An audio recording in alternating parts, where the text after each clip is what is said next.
버리라 하실 때 버릴 수 있는가라는 제목으로 말씀을 나누겠습니다. 오늘 우리가 읽은 본문은 우리가 잘 아는 이 부자 청년 이야기입니다. 어느 날 굉장히 부유하고 또 젊고 그리고 국가 공직을 맡고 있는 한 남자가 예수님을 찾아와서 질문을 하는 것입니다. 18절 19절을 다 같이 읽겠습니다. 어떤 관리가 물어 이르되 선한 선생님이여 내가 무엇을 하여야 영생을 얻으리까? 예수께서 이르시되 내가 어찌하여 나를 선하다 일컫느냐? 하나님 한 분 외에는 선한 이가 없느니라. 이 남자가 예수님을 찾아와 예수님을 부르는데 선한 선생님이여 그렇게 부릅니다. 예. 이 예수님을 부르는 그 호칭을 보면 이 남자가 사람을 보는 기준이 어떤 것인가를 우리가 짐작할 수가 있습니다. 예. 이 남자에게 있어서 모든 사람은 선한 사람과 선하지 않은 사람으로 나뉘는 것입니다. 예. 선한 사람 있고 선하지 않은 사람이 있다는 거예요. 그럼 누가 선한 사람이냐? 하나님의 율법을 지키는 사람이 선한 사람, 또 율법을 지키지 않으면 선하지 않은 사람인 것입니다. 이 남자만 그런 게 아니라 이 당시에 모든 유대인들의 일반적인 기준이 그랬습니다. 그러니까 이 남자가 볼 때 예수님은 굉장히 선한 선생님인 것이죠. 선한 선생님, 내가 무엇을 하여야 영생을 얻으리까? 그 가장 중요한 질문을 합니다. 영원한 생명에 들어가려면 내가 어떤 행동을 해야 하겠습니까? 이 사람은 평소에 남들보다는 자기가 율법을 잘 지킨다고 이렇게 자신하는 사람이었어요. 그럼에도 불구하고 뭔가가 조금 부족한 느낌이 있는 거예요. 자기가 율법을 잘 지키지만 뭔가 2% 부족한 것 같은 거예요. 그래서 예수님을 찾아와서 물어보는 겁니다. 영생에 들어가려면 내가 무엇을 해야 하겠습니까? 근데 예수님은 뭐라 그래요? 네가 어찌하여 나를 선하다 하느냐?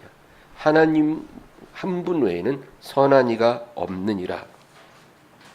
예수님은 사람이 절대로 선할 수 없다라는 것을 말씀합니다. 이건 중요한 거예요. 하나님 외에는 완전한 이가 없습니다. 사람은 선할 수 없다 이거예요.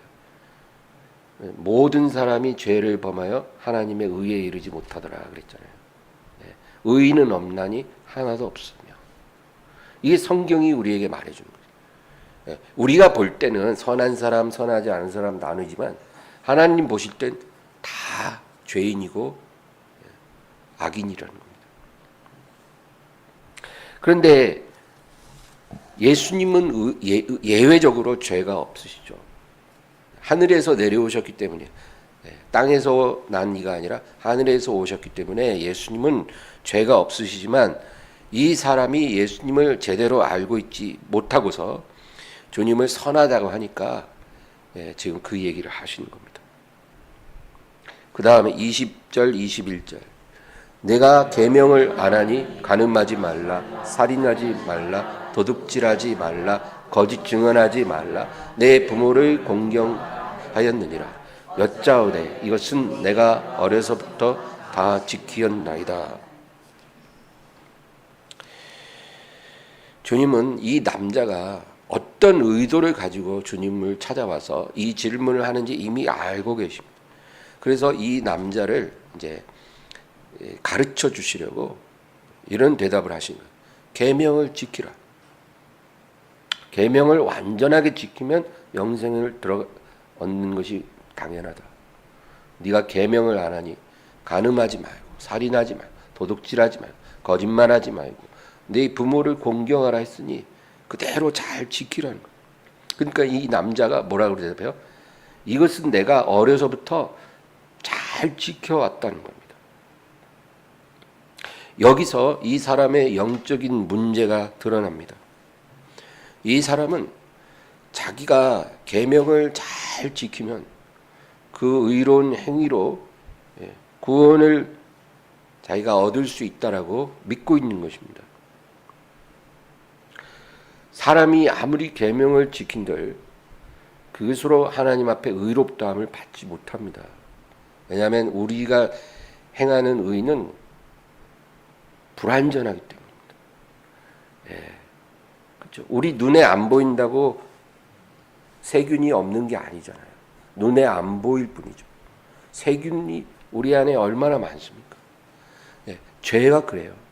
우리 눈에 안 보여도 하나님 보실 땐 더러운 겁니다. 불결한 겁니다. 그러니까 자기의 의로운 행위로 내가 영생을 얻으리라고 생각하는 건 굉장한 착각입니다.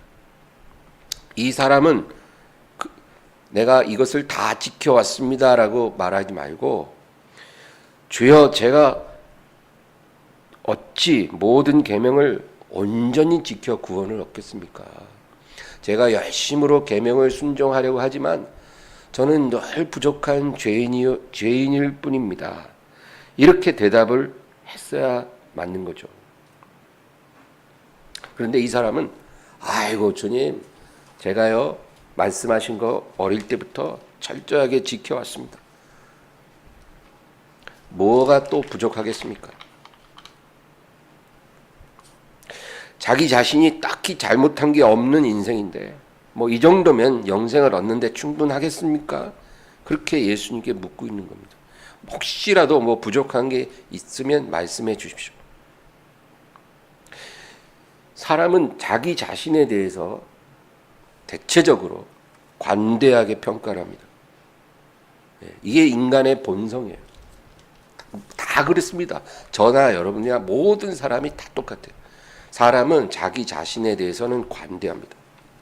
무슨 일이 잘못되어도 보통 이건 내가 잘못한 게 아니야.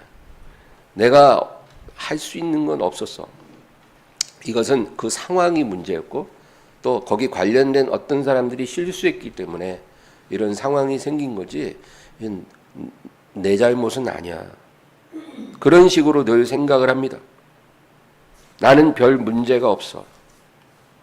나는 특별한 잘못이 없어. 그런데 항상 내 인생에는 이렇게 억울한 일이 내게 오고 내가 부당한 대우를 받는 것 같다라고 사람은 생각하는 거예요. 이것이 죄인된 인간의 본성입니다. 그런데 이러한 자기 관대함, 자기 방어가 하나님 앞에 참된 회개를 못하게 하는 가장 큰 장애물이라는 겁니다. 이 우리의 죄된 본성이요. 이에 가로막고 있으니까 하나님 앞에 참 회개를 할 수가 없는 거예요.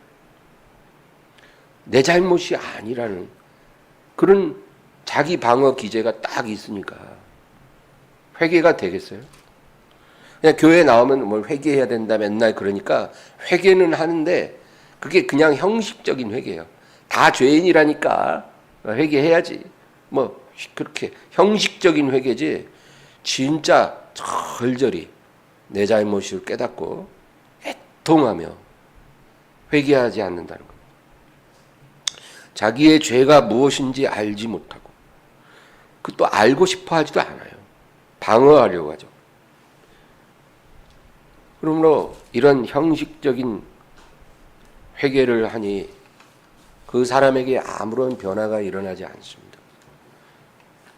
형식적인 회개는 변화를 가져오지 못합니다.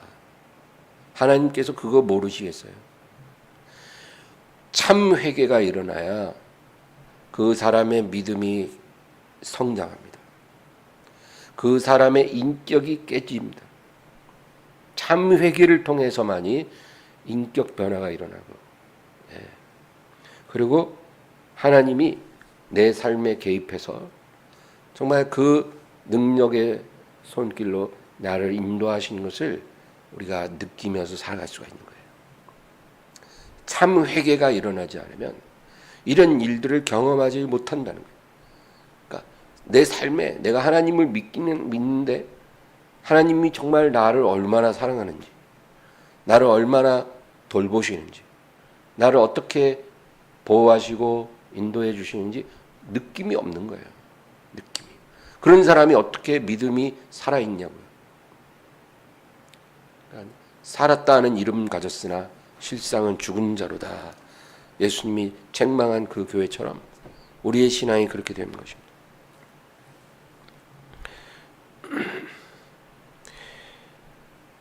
자기에게 관대하고 자기 자신을 과대평가하는 것이 바로 교만의 본질입니다. 뭐 명품으로 치장하고 자기 잘난 맛에 의시되고 입으로 자기 자랑하고 이런 것만이 교만이 아닙니다. 그건 굉장히 유치한 거고요. 예. 진짜 교만의 본질은 뭐예요? 자기에게 관대하게 항상 스스로를 평가하는 겁니다. 내 잘못은 아니야. 내가 무슨 책임이 있어. 나는 늘 억울해. 나는 문제가 없는데 내 주위가 문제야. 왜 내 인생은 이럴까? 이것이 교만이라는 거예요. 사람들이 볼 때는 굉장히 억울한 사람이고 안타까운 사람이고 딱한 사람 같지만 하나님이 보실 때는 굉장히 교만한 사람이에요. 이것이 참된 회개의 원수입니다. 자기를 꽤나 괜찮은 사람으로 스스로 평가하는 것입니다. 여러분, 성령께서 우리에게 행하시는 가장 아름다운 역사가 뭔지 아세요? 우리의 죄를 드러내시는 것입니다. 그래서 내가 내 자신에 대해서 정확히 볼 수 있게 해주시는 것. 그게 성령이 하시는 일입니다. 그가 너희에게 오셔서 죄에 대하여, 의에 대하여, 심판에 대하여 책망하시려 했잖아요. 우리의 죄를 드러내시는 게 성령이 하시는 일입니다. 그래서 애통하며 참 회개를 할 때 사람은 변화되고 그러고 나서야 닫힌 문이 열리는 겁니다. 성령의 은혜가 부어지는 거예요. 항상 하나님은 그렇게 일하신 겁니다. 그래서 우리에게 복 주시려고 성령을 주신 겁니다. 그러니까 하나님의 말씀으로 성령이 임하시죠. 성령의 검이라고 그랬잖아요. 말씀의 검이 우리를 찌르고, 우리가 기도할 때 뭔가 깨달아지고, 그게 성령의 역사예요. 그래서 정말 눈물이 나오고 통에 자복하게 되고, 여러분 그게 진짜 은혜입니다. 하나님이 내게 복 주실라나 보다 그렇게 생각하셔야 돼요. 하나님이 내게 복 주시려고 내 마음이 이렇게 아프구나. 하나님의 뜻대로 하는 근심은 후회할 것이 없는 회개에 이르게 한다 그랬잖아요. 설교 듣는데 마음이 괴로워. 괴롭다. 그러면 이게 하나님이 나를 깨닫게 해주셔서 내게 복 주시려고 그러시는구나. 이렇게 받아들이는 사람은 진짜 복 받을 사람이에요. 근데 괜히 왔다. 내가 교회 와갖고 좋은 소리 듣고 가야 되는데 오늘도 재수없게 또 괴로운 얘기만 듣고 가는구나. 다시 논아봐라. 뭐 이런 사람도 있단 말이에요. 우리 교회는 없지만. 그런 사람은 무슨 은혜를 받겠어요.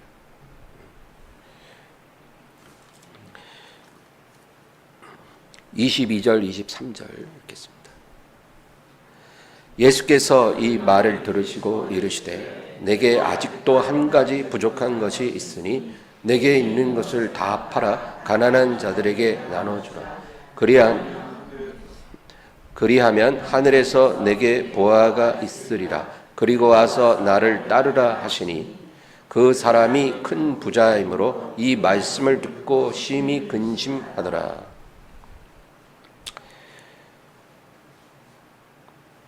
주님이 이 사람에게 계명을 지키라 그랬잖아요. 그러면 이 사람이 어떻게 대답할지 이미 아신 거예요.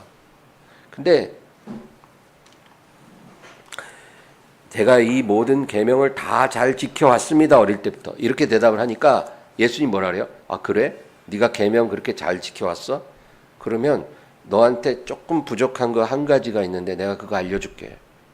네가 그렇게 어릴 때부터 계명을 다 잘 지켜왔다니까 너에게 부족한 거 한 가지만 더 알려줄게. 그것까지 지키면 완전해지겠네. 네, 그 얘기예요. 지금 이 사람은 자기의 의로움으로 구원에 이르는 방법을 찾고 있거든요. 뭔가 2% 부족한 것 같은데 그거 좀 알려달라는 거니까 예수님이 이제 알려주겠다 이거예요. 그래서 뭐라 그래요?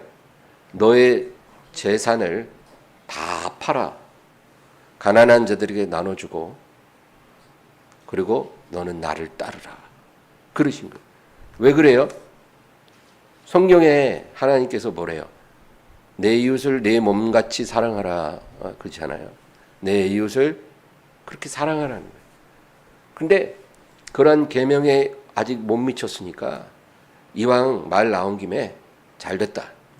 네 많은 재산 쫙 다 정리해서 가난한 자들 다 나눠주고 지금 이 제자들처럼 너도 나를 따라와.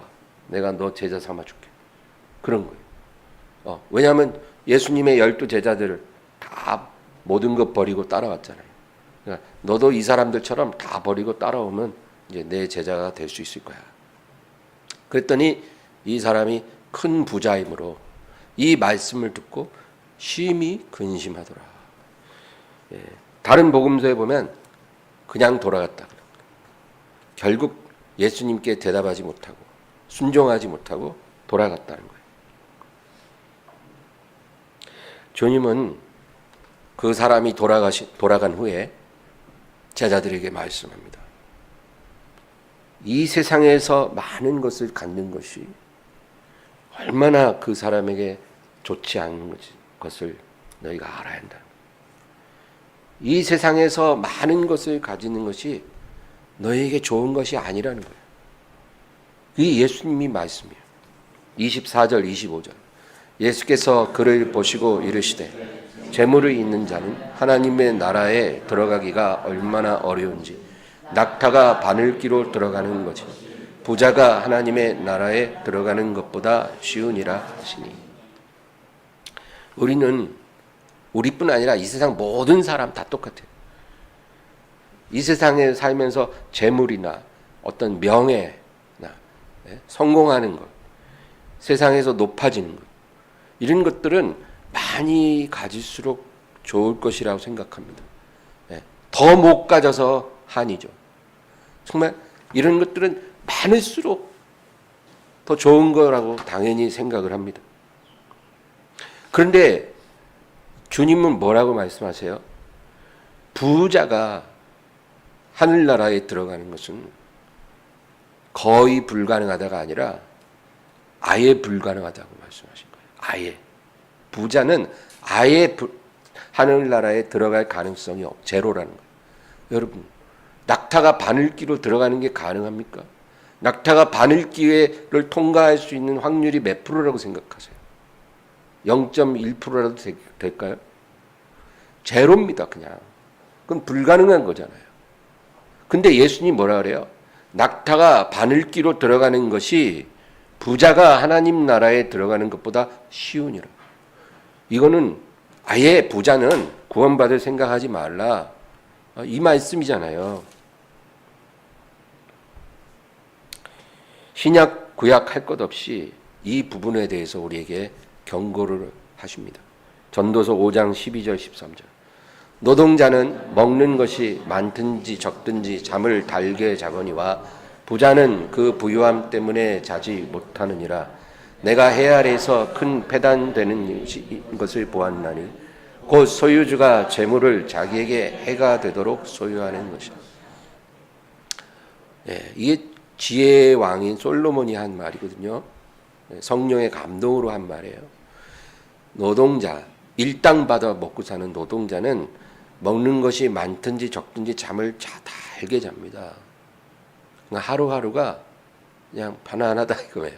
자기가 할 일하고 일당 받아서 하루 사는 거예요. 내일 그런 거 걱정할 겨를이 없어. 너무 피곤하니까. 머리만 대면 자요. 근데 부자는 그 부유함 때문에 자질 못해요. 이 돈을 어떻게 굴려갖고 또 어떻게 더 불릴까? 어디다 투자해서 어떻게 할까? 또 어디다 잘못 투자해서 손해 보면 또 그것 때문에 또 막 쓰라려요. 내가 잘못했네. 내가 손해 봤네. 누가 돈 빌려줬는데 안 갚으면 막 분노가 끌어올라요. 야, 부자는요, 그 부유함 때문에 평안할 날이 없어요. 그게 성경이 말하는 거예요. 아유, 목사님 그런 말 하지 마세요. 그래도 한번 부자나 한번 대보고 나서 내가 그게 알았으면 좋겠어요. 그러겠지만 성경이 그렇게 말씀하면 그렇다는 겁니다. 계시록 3장 17절. 내가 말하기를 나는 부자라 부요하여 부족한 것이 없다 하나 내 곤고한 것과 가련한 것과 가난한 것과 눈먼 것과 벌거벗은 것을 알지 못하는도다. 부자가요, 나는 너무나 부자라 부유하여 부족한 것이 없다 이렇게 생각하잖아요, 자기 스스로. 그러나 그 사람이 자기 기만에 빠질 수 있다는 겁니다. 그 부유함 때문에, 그 성공 때문에 자기 기만에 빠져서 더 큰 걸 잃어버리는 겁니다. 누가복음 6장 24에서 26.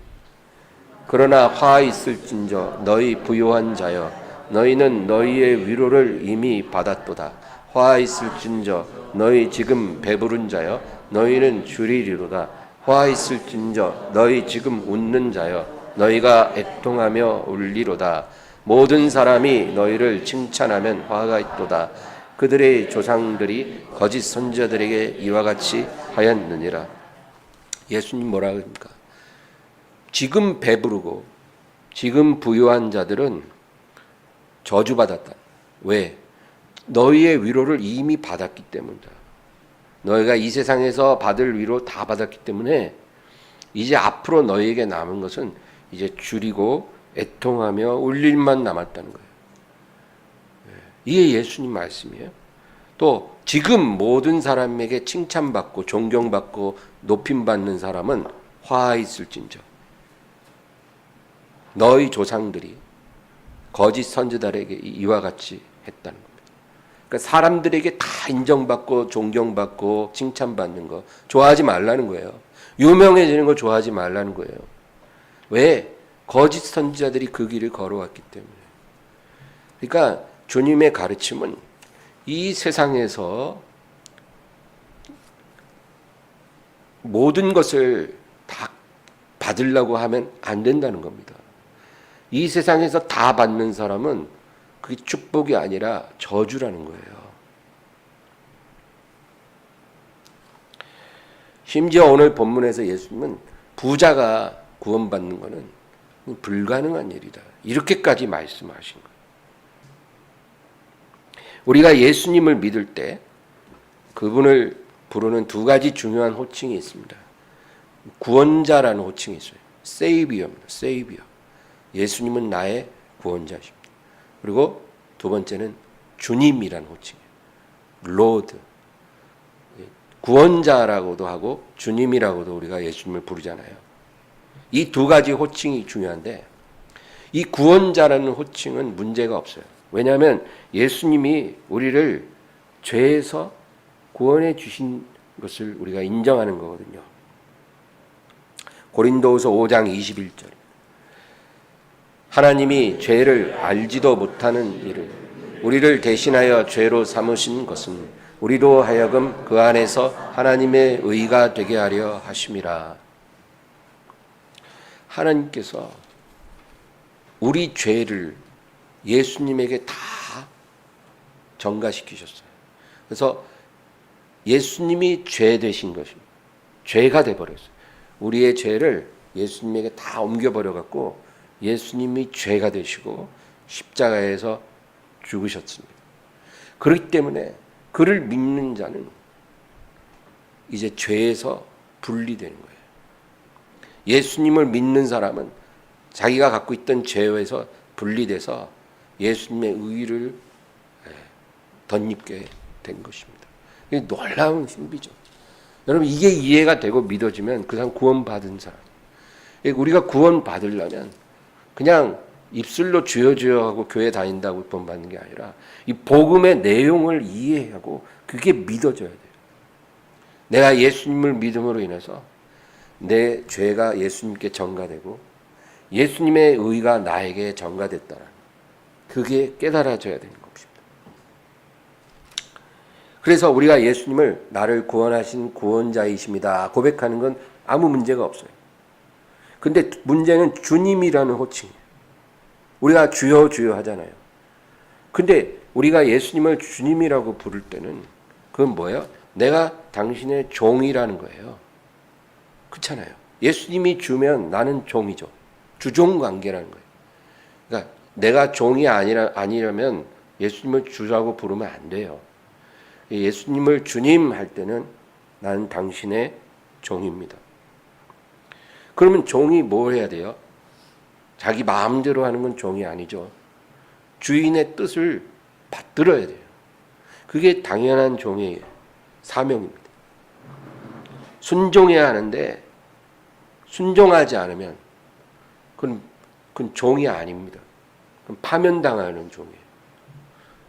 이게 문제입니다. 이게 우리가 순종하지 않으면서도 예수님을 그냥 서슴없이 주여 주여 해요.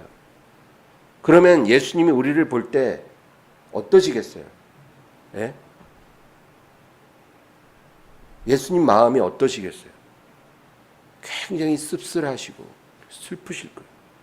아, 순종도 안 하면서 너는 나를 주님이라 하냐? 그런 말 하지 마.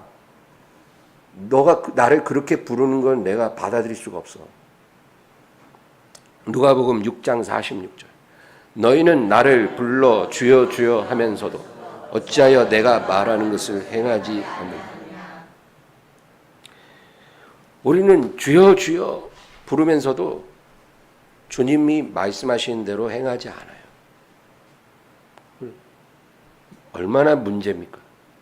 그러고는 맨날 위로만 해달라고 그래요. 나를 위로해 주세요.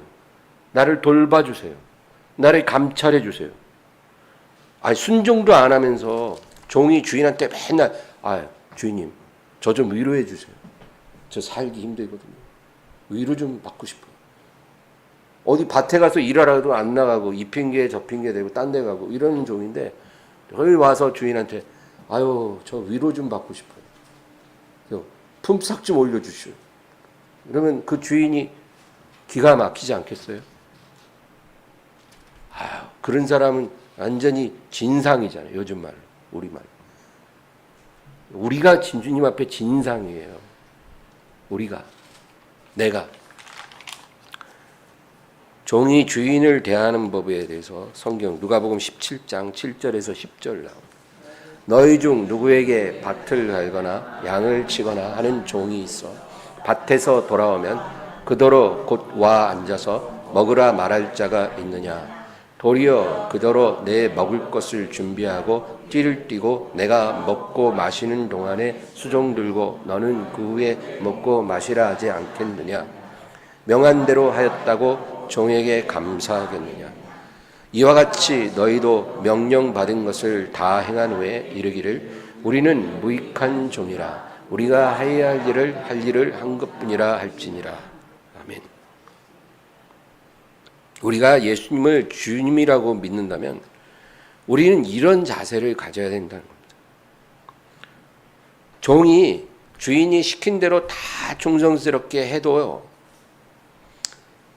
주인한테 어떤 보상이나 위로나 칭찬 그런 것을 기대하면서 일하면 안 된다는 거예요.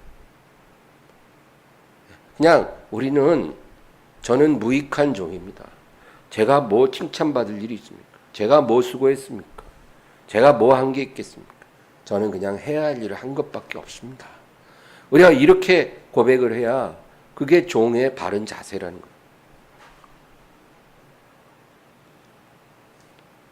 이 하인이 지금 예수님 말씀하신 이 이야기에서 이 하인이 지금 밭에 나가서 하루 종일 땀 흘리면서 엄청 고된 일을 하고 왔어요. 이제 해질녘에 겨우 집에 왔는데 마침 또 주인이 저녁 식사할 시간이에요. 그런데 주인이 사인 보고 이리 와서 내 저녁 차려 저녁 내가 먹을 동안에 내 옆에서 시중 들어라. 그러면 아무 소리 안 하고 또 저녁 차려서 주인을 수종드는 거예요. 그게 종이라는 거예요. 그게. 아이씨, 내가 오늘 하루 종일 일했는데 수고했단 말 한마디도 안 하고 뭐 밥을 또 차려? 진짜 못 해먹겠네. 내가 뭐 인정을 해줘도 할까 말 건데 내가 이런 대접 받으면서 이렇게 해야 돼? 여기 있어야 돼? 이런 마음이 들어오면 이거는 종의 자세가 아니죠. 우리가 이 세상에서 예수님을 따라갈 때 우리가 주님 어디로 가시나이까? 주님이 가시는 곳에 저도 가기 원합니다. 이렇게 고백한다면 우리에게 필요한 자세가 이거예요. 이런 종을 주님이 착하고 충성된 종이라 해주시는 거지. 내 모든 몸과 시간 다 바쳐서 일할지라도 그저 해야 할 일을 한 것입니다. 내 모든 것, 내 목숨까지 다 드리면서도 내가 드릴 것을 드립니다. 이렇게 고백하는 게 우리의 자세가 되어야 되겠다. 그 얘기입니다.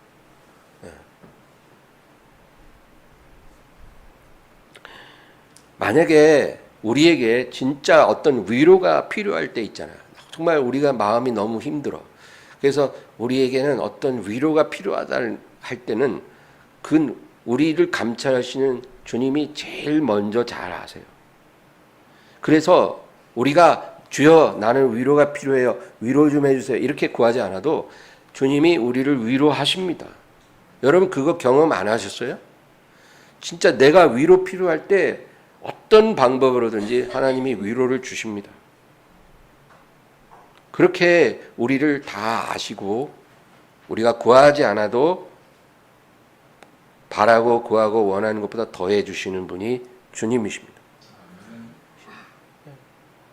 그렇잖아요. 우리 일반적으로 많이 경험하는 것 중에 내가 뭐 먹고 싶다. 고기 먹고 싶다. 그러면 희한하게 며칠 안에 고기 먹을 일이 생긴다니까요. 고기 먹은 지 오래돼서 고기 한번 먹었으면 좋겠는데 고기 먹을 일이 없네. 이러고 있는데 마음속에만 잠깐 생각한 건데도 딱 그거 하나님이 또 인도해 주셔요. 그런 게 우연이 아닙니다. 하나님은 그렇게 사소한 것도 우리에게 관심을 갖고 계셔요. 내게 건강이 필요할 때, 재물 필요할 때, 세상에서의 존귀함이 필요할 때 하나님이 모르실 것 같아요? 아시죠? 그거 못 주실 것 같아요? 그건 하나님께 일도 아니거든요. 우리가 하나님 앞에 온전한 종으로 살 수 있다면 하나님은 우리가 이런 걸 구하지 않아도 때에 맞춰 다 주십니다. 그 하나님을 우리가 믿어야 돼요. 우리가 우리의 자리에 우리의 모습으로 온전해지면 하나님께서는 하나님이 우리를 위해 해주실 일을 능히 더해 주셔요. 오늘 본문 26절 27절입니다. 듣는 자들이 이르되 그런즉 누가 구원을 얻을 수 있나이까 이르시되 모든 사람이 하나님은 하실 수 있느니라. 사람이 할 수 없는 것을 하나님은 하실 수 있다는 겁니다. 이 제자들이 깜짝 놀랐거든요. 아니 부자가 구원받는 게 낙타가 바늘길로 통과하는 것보다 더 어려우면 그럼 불가능한 건데 이 세상에 어느 부자가 구원을 받겠습니까? 그런데 주님 뭐라 그래요? 사람으로는 못하지만 하나님은 그것도 하실 수가 있다는 겁니다.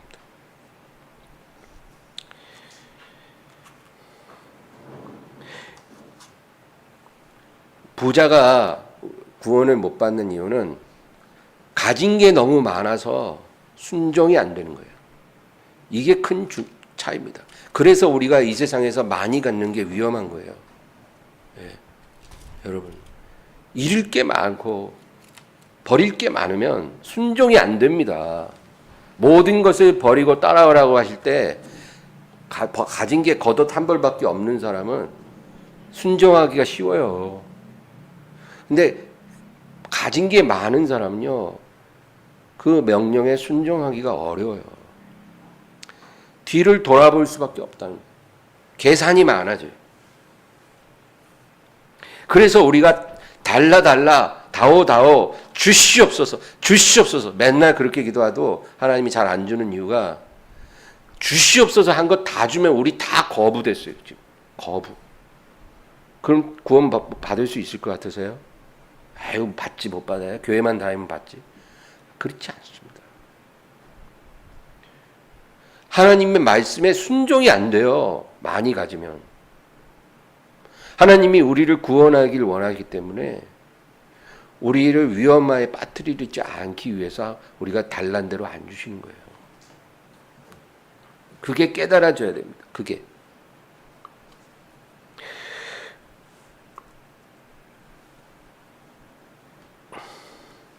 무릇 사람이 할 수 없는 것을 하나님이 하실 수 있다 그랬잖아요. 이게 어떻게 가능합니까? 우리는 순종하고 싶어도 순종을 못 하거든요. 예, 부자가 아니래도 우리가 하나님께 행위로 온전하게 순종할 수 없어요. 우리가 할 수 없는 순종을 누가 했습니까? 예수님이 했잖아요.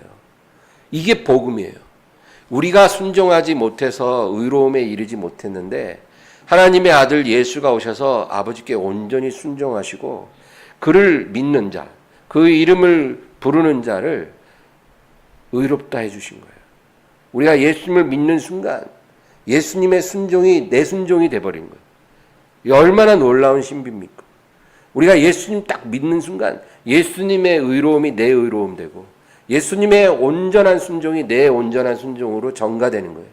나는 그렇게 순종하지 않는데 그렇게 돼버리는 거예요. 하나님이 그렇게 인정해 주시는 거예요. 그러니까 우리가 구원받으려면 누구를 붙잡아야 돼요? 예수님 붙잡아야 돼요. 예수님 붙잡아야 구원받는 거지. 예수님 놓치면 구원 못 받는 거예요. 아무리 율법을 나름 지켜도 자기 행위로는 구원 못 받아요. 아무리 세상이 칭찬하고 칭송해도 안 돼요. 아무리 많은 선한 일을 하고 살아도 어려워요. 예수님 붙잡아야 그리고 구원 받을 수 있는 거예요. 그것이 바로 오늘 주님 말씀이에요. 무릇 사람이 할 수 없는 것을 하나님은 하실 수 있다. 너희 힘으로는 낙타가 바늘길로 통과하는 것보다도 구원받는 게 어렵지만 하나님은 하나님의 방법으로 너희에게 구원의 길을 열어주실 것이다.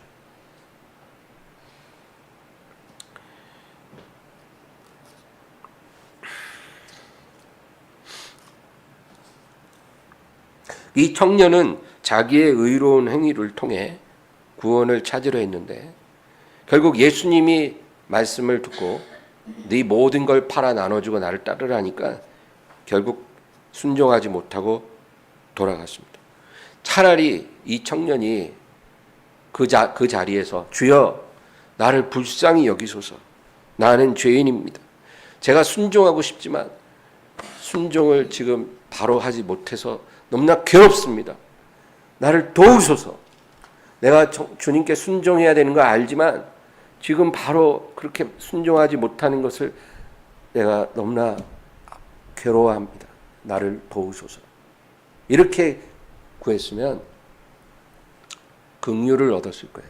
그래서 그 순간에는 바로 순종을 못했을지라도 그 후에 반드시 그렇게 할 수 있었을 것입니다.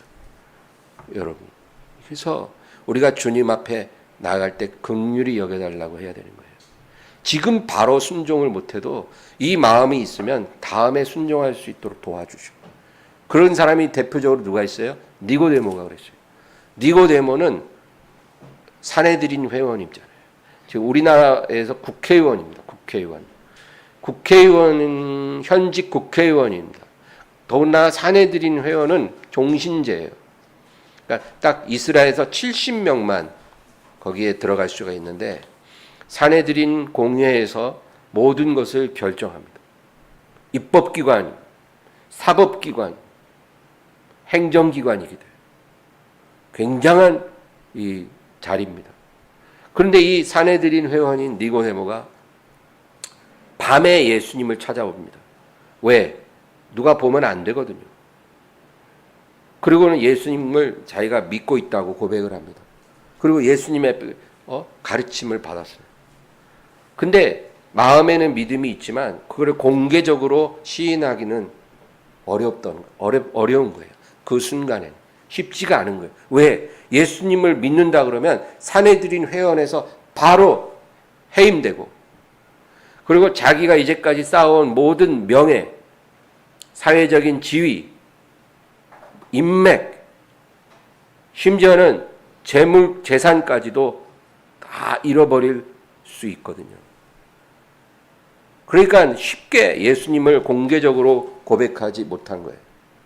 그러던 니고데모가 나중에 예수님이 십자가에 죽으시고 못 박히셨을 때 그가 빌라도 총독을 찾아가서 예수의 시신을 내게 달라고 부탁을 합니다. 여러분, 빌라도에게 찾아가서 그렇게 말할 때는 이미 공개적으로 자기 신앙을 고백한 거예요. 이제 커밍아웃 한 거예요, 요즘 말로. 그러니 이제 니고데모는 모든 걸 다 잃어버리는 거죠. 그래도 니고데모는 개의치 않고 예수님의 시신을 걷어서 무덤에 안치하고 그렇게 해서 예수님의 제자가 되었어요. 실제로 전승에 의하면 이 니고데모는 모든 것을 잃어버리고 아주 힘든 인생을 살았다고 합니다. 그러나 그가 천국에서 받을 상은 크겠죠. 여러분, 28절 읽겠습니다. 베드로가 여짜오되 보옵소서, 우리가 우리의 것을 다 버리고 주를 따랐나이다.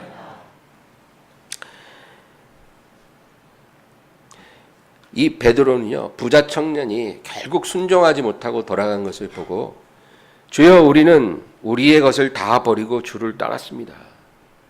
그렇게 말합니다. 이 부자 청년보다는 버릴 것이 별로 없었지만 그것도 대단한 거예요. 그가 생업에 쓰던 고깃배, 그물, 그리고 얼마 전에 예수님 덕에 그물이 찢어지게 끌어올린 엄청난 물고기까지 다 버리고 주님 따랐잖아요. 그 얘기를 하는 거예요. 그러니까 주님이 말씀합니다. 29절 30절. 이르시되 내가 진실로 너희에게 이르노니 하나님의 나라를 위하여 집이나 아내나 형제나 부모나 자녀를 버린 자는 현세의 여러 배를 받고 내세의 영생을 받지 못할 자가 없느니라 하시니라. 그러니까 여러분, 오늘 말씀의 핵심이 뭐냐면 우리가 예수님을 부를 때 나의 구원자이십니다 라고 부르는 건 문제가 없어요.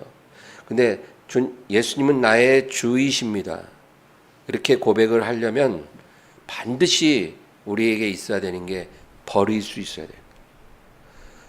주인의 뜻을 따라 버릴 수 있어야 돼요. 이게 안 되면 우리는 예수님을 따라갈 수가 없어요. 예수님의 말씀에 순종이 안 되는 겁니다. 내 계획이 있어도 주님의 계획이 내 계획과 다르면 내 계획을 버려야 돼요. 그리고 주님 계획을 따라가야 됩니다. 예. 아까 그 밭에서 일하고 돌아온 하인이 이제 집에 돌아올 때는 어떤 계획이 있을 것 같아요? 해질녘에 이제 파김치가 된 몸으로, 땀에 쩔은 몸으로 이제 집에 올 때는 이제 집에 가서 빨리 씻고 좀 쉬어야 되겠다. 텔레비전도 보고 좀 쉬어야 되겠다. 그를 생각하고 왔을 거예요. 근데 딱 들어서자마자 주인이 부릅니다. 얼른 와서 저녁밥 차리고 내 옆에서 수종 들어라. 그런 순간 자기 계획은 이제 내려놔야 돼요. 그리고 주인의 뜻을 따라야죠. 근데 만약에 화가 팍 나갖고 진짜 못 해먹겠네.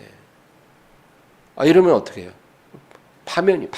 그런 하인은. 예. 우리가 주님을 섬길 때도 그런 거예요. 버릴 수 있어야 됩니다. 우리가 이 세상 살면서 내가 어떤 계획을 하고 있는데 그게 틀어질 때가 있어요. 내 계획이 틀어질 때, 그때 우리가 기도해야 합니다. 나의 모든 계산, 나의 예측이 다 틀어질 때 하나님, 이 상황을 제가 어떻게 받아들일까요? 그렇게 기도할 때 내 계획이 틀어지고 어떤 다른 방향으로 내 삶이 이끌려갈 때 이것이 하나님의 뜻이라고 우리가 느껴지면 그것을 받아들일 수 있어야 돼요. 이게 안 되면 우리는 주님을 섬길 수가 없습니다. 우리 일생 싸워야 될 싸움이 이 싸움이에요. 저도 여러분도 다 똑같아요. 우리는 날마다 이 싸움을 싸우는 거예요. 혈과 육으로 막 다른 사람과 막 피 터지는 경쟁하고 막 시기 다툼 알력하고 팔을 나눠서 막 부딪히고 이런 싸움 하라는 게 아니라 우리 안에서 주님을 따를 것인가, 내 뜻대로 할 것인가, 이 싸움이 날마다 일어난다는 거예요. 아주 사소한 것에서조차. 그 싸움에서 어떤 때는 승리하고 어떤 때는 패배합니다. 그래도 우리는 계속 그 싸움을 해 나가야 돼요. 내가 승리보다는 패배한 날이 너무 많지만 그러나 점점 더 좋아지리라. 회개하면서 주님을 의지하고 나아가는 것입니다.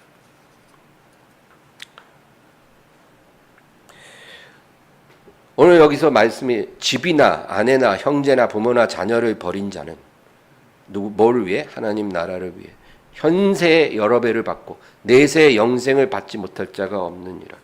집이라는 건 뭐예요? 소유물을 말하죠. 아내, 형제, 부모, 자녀, 이거는 내게 소중한 사람들입니다. 이런 것들을 무조건 버리라는 말이 아니라 주님의 뜻을 순종하기 위해 버려야 하는 상황이 오면 그렇게 할 수 있어야 한다는 거죠. 내가 주님 뜻을 따르기 위해 이런 것을 버려야 할 때가 오잖아요. 같이 갈 수 있으면 얼마나 좋겠어요. 그런데 그런 경우보다 버려야 할 때가 있다는 겁니다. 그럴 때 버릴 수 있어야 돼. 그때 그게 안 버려지면 이 사람은 절대로 주님을 따라갈 수가 없어요.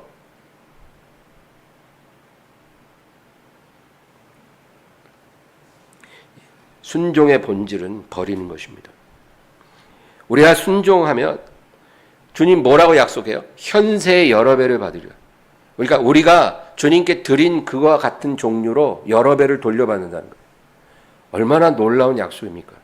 만약에 내가 주님을 따르기 위해 내 소유물을 버려야 할 때 고민하고 갈등하다가 버렸잖아요. 그러면 내 생에 그것의 여러 배를 돌려주신다는 거예요. 내가 버린 그 같은 종류로. 내가 주님을 따르기 위해 내 가장 소중한 가족이나 어떤 사람을 내가 버렸으면 내 생존에 있는 동안 그와 같은 종류의 축복을 여러 배로 돌려주신다는 거예요. 여러분, 주님을 위해서 버리면 여러 배로 돌려주신다는 거예요. 가족을 잃어버린 게 아니라 가족을 얻을 것입니다. 그래서 이런 갈등이 생길 때 선택을 잘해야 합니다. 이것이 승리의 길입니다. 성경이 시종일관 이 세상의 것을 많이 갖는 것이 좋지 않다고 말씀하는 것은 많이 가질수록 버리는 것이 그만큼 어렵기 때문입니다. 오늘날 도처에 기독교인이 많죠. 어디 가서 3명, 4명 모인 데서 기독교인이냐고 물어보면 꼭 한 명은 기독교인이라고 그래요. 심정적이라도 기독교인이 있습니다. 그런데 그렇게 기독교인이 많지만 자기가 주님을 위해 버려야 할 때 버릴 수 있는 기독교인은 별로 없어요. 버려야 될 때 못 버려요, 다. 주님을 위해 버려야 되는데 안 버려요. 못 버려요. 그리고 교회에 오면 주시옵소서. 버릴 때는 하나도 안 버리고 뭐 이렇게 달라고만 하는지 모르겠어요. 주시옵소서. 이제 우리 기도가 좀 바뀌어야 할 것입니다. 여러분, 간증할 때도 조심해야 돼요. 많은 사람이 간증하면 하나님이 내게 뭘 주셨다. 그걸 아주 부각을 시킵니다. 하나님이 저에게 재물을 주시는데요. 뭐 얼마를 주셨습니다. 뭐 건물을 주셨습니다. 땅을 주셨습니다. 그래서 하나님께 받은 것에 초점을 맞춥니다. 그러나 그건 진정한 간증이 될 수 없어요. 우리가 간증할 때 그렇게 하면 안 되고 내가 하나님의 뜻 앞에서 버린 것에 초점을 맞춰야 돼요. 하나님이 버리라 할 때 내가 아내를 버렸고 자식을 버리고 또 재물을 버리고 내 명예를 버리고 내 지위를 버리고 내가 하나님 뜻을 순종하기 위해서 정말로 피눈물 흘리면서 그것을 버릴 수 있었습니다. 제가 그렇게 하기 위해서 얼마나 많이 갈등하고 기도했는지 모릅니다. 그런데 하나님께서 제게 힘을 주셔서 제가 모든 것을 버릴 수 있었습니다. 이게 초점이 맞춰져야 돼요. 그랬더니 이제 결론으로 하나님께서 현세의 여러 배로 또 내게 영생의 확신을 주셨습니다. 이렇게 우리가 간증을 해야 되겠죠. 오늘날 많은 사람들이 주님을 믿다가 이탈을 합니다. 왜 교회를 좀 다니다가 떠날까요? 우리 엠마오도 그런 분들이 많았어요. 교회를 몇 달 다니다가 갑자기 사라집니다. 예. 믿음을 지속하지 못해요. 왜 그럴까요? 교회에 와서 하나님 앞에 뭔가 받으려고 나왔는데 자꾸 버리라 그래요. 받고 싶어서 나왔는데 설교 시간에 보면은 늘 버리라는 얘기만 하니까 그러니까 실망하고 떠나는 거예요. 예수님 당시도 똑같았어요. 예수님이 기적을 막 행할 때는 사람들이 엄청나게 몰렸어요. 뭐 병 고침 받기 위해서, 뭐 기적을 체험하기 위해서 막 예수님 한번 만져보려고 막 난리도 아니었어요. 근데 예수님이 사역 후반에는 설교 내용이 많이 바뀌었어요. 그래가지고 누구든지 나를 따라오려거든. 자기를 부인하고 자기 십자가를 지고 나를 따라야 하리라. 자기 집이나 가족이나 모든 것을 버리지 않고는 나를 따라올 수가 없다. 이런 말씀을 자꾸 하니까 사람들이 다 떠나. 뭘 받기 위해서는 그렇게 몰리던 사람들이 뭘 버려야, 부인해야, 십자가를 져야 나를 따를 수 있다 그러니까 다 떠났어요. 내가 제자 되겠습니다라고 그렇게 다짐하던 사람들도 엄청나게 떠나갔어요. 그게 현실입니다.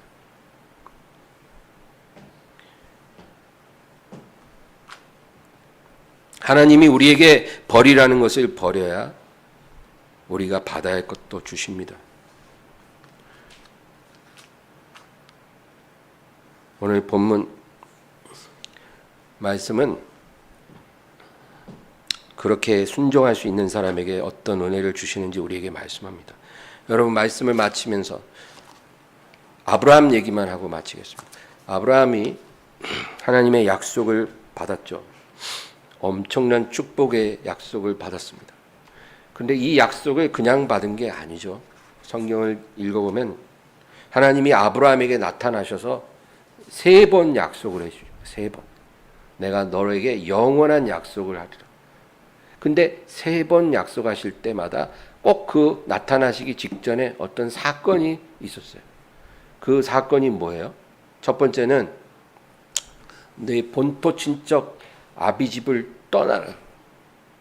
떠나라. 근데 어디로 갑니까? 말씀 안 해. 떠나라는 거예요. 일단 어디로 갈지도 얘기 안 해주면서 떠나라고 했어요. 근데 아브라함이 순종했어요. 다 버렸어요. 본토, 친척, 아비집, 자기 기반 다 버렸어요. 그게 쉬운가요? 어려운 일이에요. 떠나라는 말씀에 순종해서 떠났더니 하나님이 아브라함에게 나타나서 약속. 다음에 두 번째는 그가 자기 조카 롯과 이제 헤어지게 됐어요. 너무 가축이 많아서 헤어지게 될 때, 그때 아브라함이 하나님 앞에 기도했겠죠. 성경에는 그 말은 나오지 않지만 분명히 아브라함이 그때 기도했을 거예요. 그때 하나님이 아브라함에게 너의 조카와 헤어질 때 네가 선택하지 말고 조카에게 선택권을 줘라. 왜냐하면 내가 너의 복이 되고 너의 기업이기 때문이다. 네가 동쪽이지 서쪽인지 어디가 땅값이 오를지 이런 거 네가 계산하고 그럴 필요가 없어. 네가 동쪽으로 가면 내가 너와 함께함으로 거기서 복이 임할 거고, 네가 서쪽으로 가면 내가 거기서 너와 함께함으로 복이 임할 거니까 네가 선택하지 말고 조카에게 선택권을 줘라. 그래서 아브라함이 그렇게 한 거예요. 그래서 순종했어요. 기득권, 우선권을 양보했어요. 그랬더니 하나님이 롯이 떠난 후에 또 두 번째 나타나서 말씀하십니다. 그리고 100세 얻은 아들을 하나님께 바치라 할 때, 버리라 할 때 순종하니 하나님이 또 아브라함에게 말씀하십니다. 항상 하나님의 약속은 버리라 할 때 버리면 그때 약속을 주시는 거예요. 우리 인생도 똑같아요. 하나님이 내 뜻을 따라 네가 이것을 버릴 수 있느냐라고 할 때 그게 뭐든지 순종이 되면 그 다음에 하나님의 축복의 문이 열리는 겁니다. 축복을 원하지 않는 사람이 누가 있어요? 다 원합니다. 지금 우리나라에 그 수백만 명의 크리스찬들이 어쩌다 한 번씩이라도 교회 나와 기도하면 다 똑같이 기도합니다. 주시옵소서. 그렇게 기도 안 한 사람 누가 있겠어요? 교회 나온 지 한 달밖에 안 돼도 그렇게 기도해요. 주시옵소서. 교회 30년 나온 사람도 주시옵소서. 다 기도하는데 다 주십니까? 안 주시죠. 왜 그럴까요? 축복을 원한다고 축복을 주시는 게 아니에요. 하나님이 버리라 할 때 버릴 수 있는 사람에게만 하나님이 약속을 주십니다. 그러므로 앞으로 기도할 때 주시옵소서보다 내가 무엇을 버리리까? 내가 주님을 위해 무엇을 하리까? 어떻게 순종하리까? 이렇게 먼저 물으시면 하나님께 나아가는 저와 여러분 되기를 주의 이름으로 축원합니다. 아버지 하나님 감사합니다. 성령으로 충만케 하옵소서. 말씀으로 역사해 주시옵소서. 오늘 주님이 버리라고 말씀하실 때 버릴 수 있는 믿음을 주시고 우리를 그와 같은 순종의 길로 계속 이끌어 주시기만을 원합니다. 도와주시옵소서. 긍휼히 여겨 주시옵소서. 예수님의 이름으로 기도합니다.